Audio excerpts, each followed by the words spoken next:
Welcome to Homes of Color. My name is Corriece Gwynn, and this week's episode we're doing a two-parter on a black-owned winery in Virginia. The name of the winery is Sweet Vines Farm Winery. The winery is located in Unionville, Virginia. The website for the winery is www.vines.farm.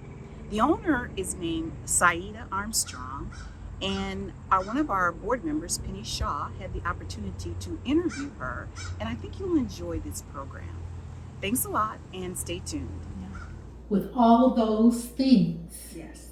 how do you relax for yourself?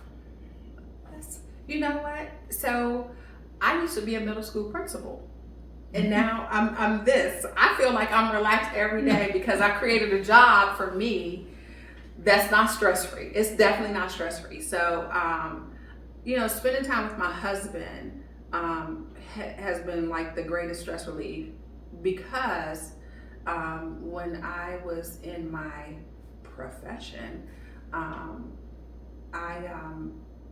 spent a lot of time being married to my career. I was married to the principalship. I was married to the students. I was married to those teachers. I was married to that building. And you don't know what you don't know. I thought I was a great wife. I really did.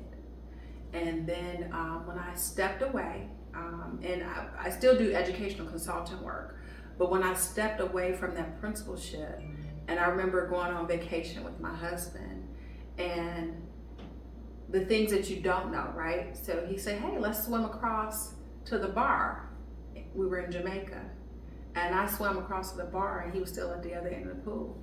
I'm like, I thought you said you wanted to swim across the bar. We yelled across it. He was like, I've been with you how many years? I didn't even know you knew how to swim. Mm-hmm. So, and that kind of like, that was like our marriage. We got married and didn't even have a honeymoon, because I'm leading. I'm doing what I need to do. I'm happy to be married, but I was also happy being an administrator, so yeah. Interesting, huh? Very. Mm-hmm.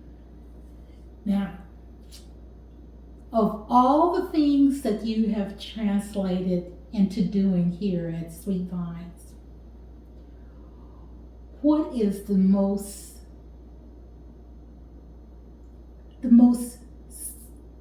joy that you've received from? I know that you've had the difficulties, like all careers and all challenges. Yeah. But what challenges did you have that after it was challenges, it brought you joy? Of course, opening the doors, securing the license. It was a big feat. Securing 122 acres, another big feat. Seeing the vision didn't start here in Unionville. The vision started in my last property, and I thought I could do it on 10 acres. But God said, I have more for you. You think this is where you're supposed to be, but it worked out where, no, my vision and my dreams could not begin to scratch the surface of what God had for me, right? Mm-hmm. And so I would say the greatest victory and joy is that I feel like God has actually taken the talents that He's given me, and then tapped me on my shoulder. He's like, you didn't even know you had this particular talent right here, and said, we're going to use this and still make you an educator, where you're teaching people how to taste wine, the correct terminology, so when others go to vineyards, they don't feel that going to a vineyard is unapproachable. So I actually educate people right from this chair on how to the etiquettes of tasting and how to be in a tasting room. And people of color, we can be very flavorful with our words. In terms of if it's something we don't like, it's nasty, and that's not wine etiquette, right? Wine etiquette is if that's something that you don't like, you pass it to a friend or you pour it out, you never have to speak it. And that speaks volumes right there, right? The other thing is I do a lot of transition. So I'm Sweet Vines for a reason. Wine, there are sweet wines, there are dessert wines, there are port wines. In America, you say port style because the only true port wines come from Portugal. So you say port style wines. But here, I do transitional wines to make African Americans specifically become less sweet wine drinkers. You know, psychology says if you have anything 12 times, you can tolerate it. And 85% of us are sweet wine drinkers, those who are drinkers. And so my goal is to say, okay, I know you love your sweet drink. I'm not going to just call out a varietal, but that's one reason is because it's been pushed in the media. Hey, you should love this wine. You should love this wine. One thing is like Moscato, right? However, if you can go through a series of wines, okay, this might be my favorite, but I make a transitional red that we call PYT, Pretty Young Thing. And it comes out to Michael Jackson's music, okay? And PYT is dry on the front end with notes of tobacco and currant, and it makes you feel warm and sexy with the dark berries. And then you get a burst of sweetness, and then it's dry on the back end, and you taste, what is that taste? That's oak. You're tasting American oak on that as well. And you're like, you know what? I can do that. So I have like my cigar smokers, they love it. My sweet drinkers, they can tolerate it. And then I try to pair it with different things. So we'll try it with a savory snack, and then we'll try it with a sweet snack as well. And then people are like, well, I can do this. If people would pair it, well, we are just drinkers here in America, and I think we need to be more intentional. So when you travel, like, oh, you should pair with this, and they have suggestions. And you know, in more upscale restaurants, they do the same thing. Well, I try to do that here, like pair intentionally and lay off the sweet wine. Mm-hmm. Although my best seller is Big Papa. I love it when you call me Big Papa. It's a blueberry wine. And so I know how to make the sweet wine, but I prefer a drier red. I'm more of a Shiraz person myself. However, here you're going to get a variety of wines. So when you come here for a tasting, you're going to at least taste 6 wines. But if I have something in a hopper, you're going to probably taste whatever I have. So the 6 wines, I'm like, okay, hold on. I got a couple in the back that I want you to taste just so you can be, you know, my tester. So yeah, we have a good time here. Mm-hmm. Yes, ma'am. I'm sorry, no, I'm giving you a lot. Thank heaven it is being recorded. And see, all the questions I have, tell me about your anticipation of what next. So, what next? So, finding funding for our event/operational barn, which will move us out of this room to a larger space to host events, rain or shine, right? So we have a covered deck and it works well, but we want something more permanent, like in its own separate facility and building. So we're working towards that now. And of course, opening this up as a full bed and breakfast, whether it's through Airbnb or just a bed and breakfast with a chef on the property. So that would be like in the next, hopefully event barn we can do in 2024. And in 2025, we would actually look forward to having this open up as a bed and breakfast. Now, I am partnering with the Carter family. We do canning together. We do Juneteenth events together. So June 15th is our Juneteenth event here, and we will actually have two reggae bands here coming out of Virginia Beach for that day. But we're partnering with other things. And one of the things is we have this opportunity to buy more land because of a neighbor is selling, and he came to me saying, "Hey, don't know if you want the opportunity to purchase this land." Well, we're looking at turning it into West Estates, which is a major undertaking. We will be looking for investors, to assist us with this huge undertaking. I think when it's all said and done, it'll be maybe 200 to 400 acres that's available to purchase. And the reason why we would call it West Estates, because Dr. West purchased the land on the other side of the creek. So I own this side. Back in the 1900s, Dr. West owned this land. So it was like earlier 1900s, let's say 1930s, 40s. Dr. West, the significance of this African American, he could pass. So he would go and be a medical doctor in Washington, D.C. He would come here and spend time here on his property here in Unionville, Virginia. Dr. West was the first African American quarterback to play in the Rose Bowl. That's how significant. There is a plaque up where he was born in Pennsylvania. And so if we can get the capital for this, it would be huge. A huge honor to open up the West Estates. And we still have remnants of the home that he has on the other side of that creek.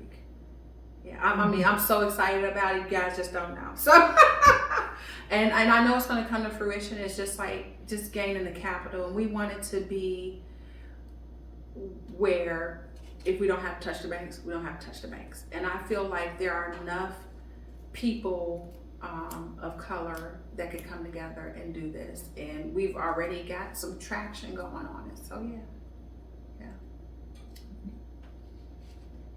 Now, from beginning, when you started, to where you are now, if this is the circle that you've been traveling,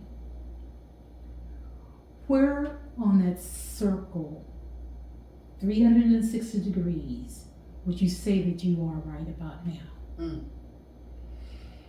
Well, with business, you have your ebbs and your flows. I would say, on that circle, I'm probably at 180. I'm halfway on that circle. There's so many moving parts to this, but it's so glorious and magnificent that, I just thank God that I'm on this journey, because I feel like God continues to reveal to me, honey, I told you, this is bigger than what you could ever dream and imagine. And it truly, truly, truly has been, I'm thinking about the animal component, not cattle, but always wanted peacocks. So peacocks and, maybe some goats. Well, Jada is an equestrian, so my 13-year-old, she is an equestrian. And so she rides horses, and we've actually contemplated what does that look like for us? Because I tell you, we have people call here and say, hey, can I ride my horse? This is the country. Can I ride my horse up and tie it? You're on 122 acres. So we found a little post up where the horses can be tied, and they come in, they have their tasting. I'm from inner city Chicago. I could not even fathom that was a thing, or that was going to be a thing in my life, that somebody can say, hey, you mind if I ride my horse over? Sure, ride your horse over. You didn't see that in Chicago inner city. No. Right. So, but why not, right? So, one of the things that we are trying to do is partner with more schools, partner with more organizations to bring kids on the property. And they don't even have to see. When you walk in, we actually have created a path where you can go right to our pond. That's probably a 14-minute walk from here. But we have a pond on our property that I feel like kids should experience, fully stocked with fish. They can do camping and things like that. So we would love to partner with other organizations. And I'm working on museum-style plaques where you can where it tells the story of not only Unionville, but my family, parts of Virginia and things like that. Just important things that I feel that we should tell stories of, like Edna Lewis. Edna Lewis is a famous African-American chef from right here. You can still purchase her book on Amazon. You know, I just think that there are stories to be told, and I feel like I can be used as that vehicle to be one of our community griots. I hope that answered your question. I'll come back to more. You know Okay. me, I'm going to be pulling out. Okay, with all the things that you've invented, what is the one thing that if you could tie a yellow ribbon around for memory's sakes, what would that be as far as this location, not dealing with your professional life and education? What would be that one yellow ribbon that would be a remembrance for you to tell people about? I know that's kind of convoluted, Yeah. but Um. here's what I'm getting at is that we all have memories, and the memories sometimes stand out, and sometimes they're happy memories, and sometimes they're sad. Yeah. But at the same time, there are precious memories, and when you tie a ribbon around it, it means that it might not be front and center in front of you right now. It might be something in the past or something that might be happening in the future.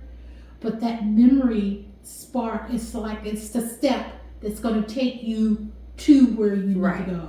So there are, boy, can I have 3 yellow ribbons? Yes. So I have 3 trees. Like we have black walnut trees on the campus. Oh, I love black walnut. So we have these black walnut trees, and they're spread out throughout our property. I think I said campus earlier, but so let's say I would take my 3 largest black walnut trees, and just an aside, I don't know if you knew this, but black walnuts, the sap in it, used to be used to as hair dye.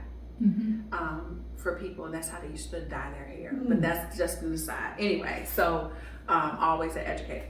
The first ribbon I would have to dedicate to my grandmother who raised me. We call her Lala. Her name was Dale Barber. And you know, when I became a middle school principal, it became abundantly clear that I was truly blessed that my grandmother she made a choice to raise us and take us, because I had experienced so many families where there was no one to take the child, and the child ended up in foster care. And that kind of broke my heart, and I realized that, wow, what a privilege and an honor that my grandmother made that choice. So that first ribbon will always go to her, right? The second ribbon definitely goes to my husband, because boy, somebody who will support a dream. We left a 9,000 square foot home for my dream. And I remember him when we looked at homes that were comparable to the home we left on 10 acres.